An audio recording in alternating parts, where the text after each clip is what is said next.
नमस्कार दोस्तों, rebuild yourself में एक बार फिर से आपका बहुत बहुत स्वागत है। दोस्तों, हमारी आज की कहानी को शुरू करते हैं। बहुत समय पहले की बात है, गंगा नदी के किनारे एक पीपल का पेड़ था।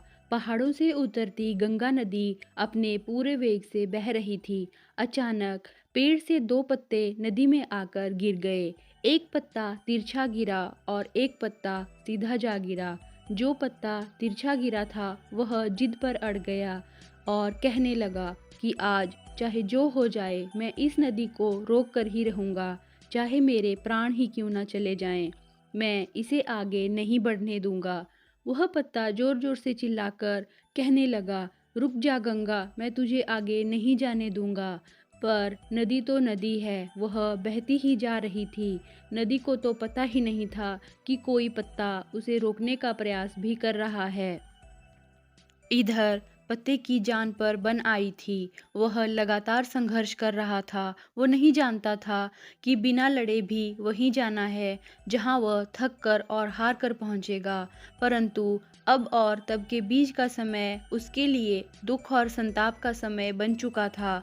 वहीं जो दूसरा पत्ता था, सीधा गिरा था, वह नदी के प्रभाव के साथ बड़े मज़े से बह रहा था और कह रहा था कि चल गंगा, आज मैं तुझे तेरी मंजिल तक पहुंचाऊंगा, चाहे जो हो जाए, मार्ग में कोई अवरोध नहीं आने दूंगा।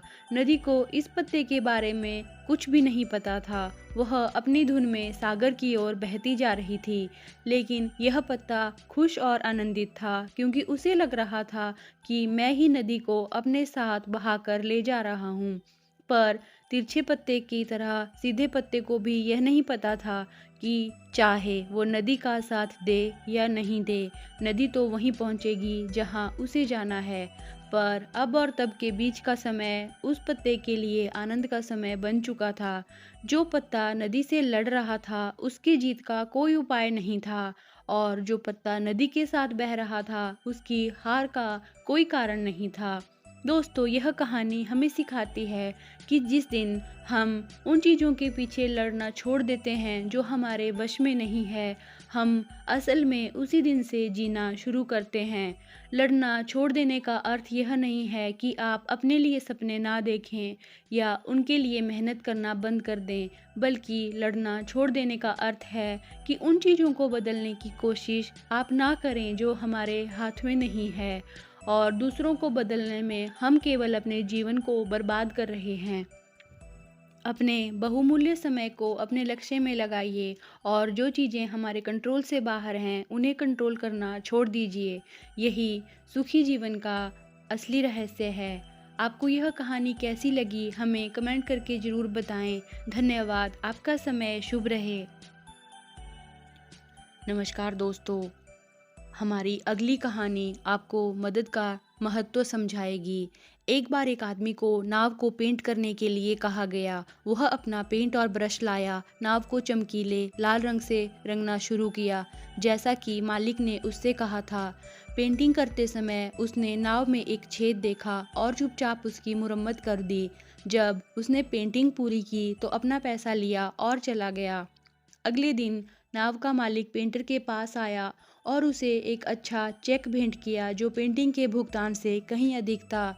पेंटर को बहुत आश्चर्य हुआ और उसने कहा, आपने मुझे नाव को पेंट करने के लिए पहले ही भुगतान कर दिया है सर, लेकिन यह पेंट जॉब के लिए नहीं है, यह नाव में छेद की मुरम्मत के लिए है। मालिक ने कहा, अरे लेकिन इतनी सी छोटी सेवा के लिए मुझे इतनी अधिक धनराशि देना उचित नहीं है।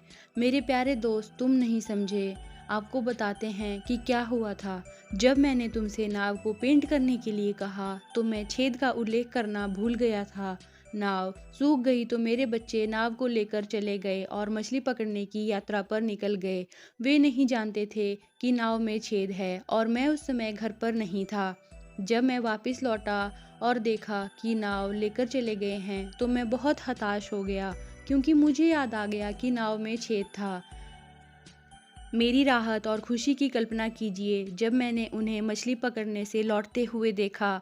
फिर मैंने नाव की जांच की और पाया कि छेद को आपने रिपेयर कर दिया है। अब आप देखते हैं कि आपने क्या किया। आपने मेरे बच्चों की जान बचाई। मेरे पास आपके छोटे काम का भुगतान करने के लिए पर्याप्त धन नहीं है, क्योंकि यह छोटा काम नहीं था। इससे फ़र्क नहीं पड़ता दोस्तों कि कौन, कब या कैसे। मदद करना जारी रखें, बनाए रखें, आंसू पोंछें, ध्यान से सुनें और हर एक रिपेयर करना उचित समझें, जो भी आपके हाथ में हो। हम नहीं जानते कि कब किसी को हमारी आवश्यकता पड़ जाए, या परमेश्वर किसी के लिए सहायक और महत्वपूर्ण होने के लिए हमारे लिए एक सुखद आश्चर्य रखते हैं। आपने कई लोगों के लिए कई नाव की छेद की मरम्मत हो सकती है, बिना यह जाने कि आपने कितने लोगों की जान बचाई है। इसीलिए कुछ अलग करें और सबसे अच्छे बने। धन्यवाद। आपका दिन शुभ हो।